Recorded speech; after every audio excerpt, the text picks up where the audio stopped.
नमस्कार। भारत में धर्म और राजनीति, इनका रिश्ता ना बड़ा ही गहरा और कह सकते हैं कॉम्प्लेक्स रहा है। तो सवाल ये है कि ये एक दूसरे पर असर डालते कैसे हैं। चलिए आज इसी दिलचस्प टॉपिक को थोड़ा और समझते हैं। तो सबसे बड़ा सवाल वो ये है कि धर्म, क्या ये हमारी डेमोक्रेसी को मजबूत बनाता है या फिर कमजोर।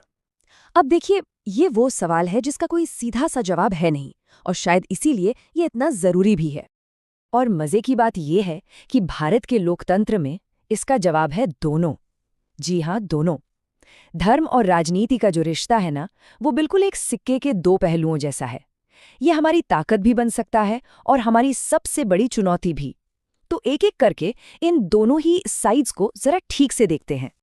तो सबसे पहले बात करते हैं पॉजिटिव साइड की, मतलब धर्म हमारी डेमोक्रेसी के लिए एक ताकत कैसे बन सकता है। इसका सबसे बेहतरीन एग्जाम्पल तो हमें अपनी हिस्ट्री में ही मिल जाता है। याद कीजिए गांधी जी को। उन्होंने हिंदू धर्म के अहिंसा के सिद्धांत को उठाया और उसी को हमारे आज़ादी के आंदोलन की नींव बना दिया। सोचकर देखिए कैसे एक धार्मिक सोच, एक धार्मिक वैल्यू पूरे देश की मॉरल पावर बन गई और आज़ादी दिलाने में इतनी बड़ी भूमिका निभाई। तो सवाल ये है कि ये फायदे असल में दिखते कैसे हैं। देखिए, पहली बात तो ये कि धर्म जो है वो लीडर्स और आम जनता दोनों को एक नैतिक रास्ता, एक मॉरल कंपास दे सकता है। दूसरा, ये हर कम्युनिटी को अपनी पहचान बनाए रखने और अपना रिप्रेजेंटेशन पाने में भी मदद करता है। और हाँ, एक और बात, कई बार जो माइनॉरिटी कम्युनिटीज के लिए वेलफेयर स्कीम्स बनती हैं, जैसे स्पेशल स्कॉलरशिप्स वगैरह, उनके पीछे की प्रेरणा भी यही धर्म होता है। लेकिन जैसा कि हमने शुरू में ही कहा था, सिक्के का एक दूसरा पहलू भी तो है। तो चलिए अब कहानी के दूसरे साइड को देखते हैं कि कैसे यही रिश्ता डेमोक्रेसी के लिए एक बहुत बड़ा चैलेंज बन जाता है। और यहीं पर एंट्री होती है उस शब्द की जिसे हम सब ने कभी न कभी जरूर सुना है, वोट बैंक पॉलिटिक्स। इसका मतलब बिल्कुल सीधा और सिंपल, चुनाव जीतने के लिए किसी खास धर्म या समुदाय को टारगेट करना और उनके वोट पक्के करना। और यकीन मानिए, यह हमारे लोकतंत्र के लिए एक बहुत बड़ा खतरा है। और इसके असली एग्जाम्पल्स तो हमें हर इलेक्शन में देखने को मिल जाते हैं।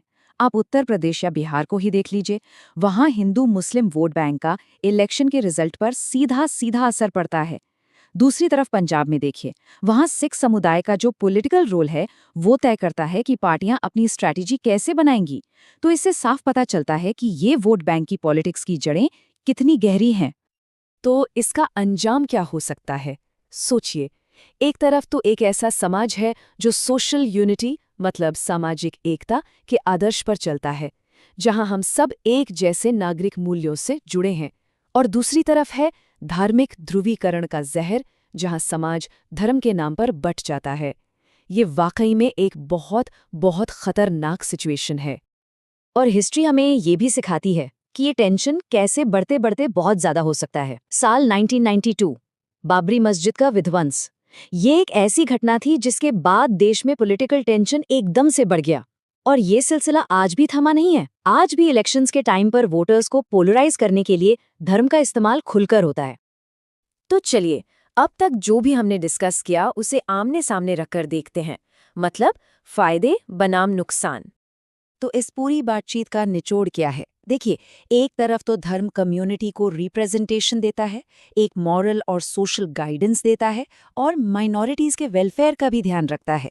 लेकिन दूसरी तरफ यही धर्म धार्मिक पोलराइजेशन, बायस्ड पॉलिसीज और आखिर में एक कमजोर डेमोक्रेसी की वजह भी बन सकता है।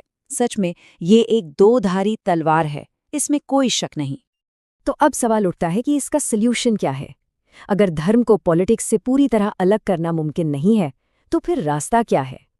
जवाब सिर्फ एक शब्द में है, बैलेंस, यानी कि संतुलन। अच्छा, तो इस बैलेंस या संतुलन का आखिर मतलब क्या है?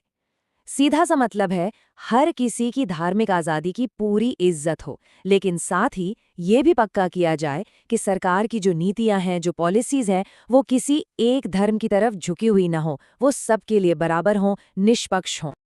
तो आखिर में हमारे सामने दो रास्ते बिल्कुल साफ हैं। अगर हम ये बैलेंस, ये संतुलन बनाए रख पाते हैं, तो हम एक मजबूत और इंसाफ पसंद लोकतंत्र की तरफ बढ़ेंगे। लेकिन अगर ये बैलेंस बिगड़ गया, तो नतीजा होगा एक बटा हुआ समाज और भेदभाव वाली पॉलिसीज, और चॉइस वो हमें ही करनी है। तो चलिए खत्म करते हैं एक बड़े सवाल के साथ। ये जो बैलेंस बनाने की बात है, इसकी जिम्मेदारी आखिर है किसकी? हमारे नेताओं की या फिर हम आम नागरिकों की? शायद इसका जवाब हम दोनों में ही कहीं छिपा है। सोचने वाली बात है।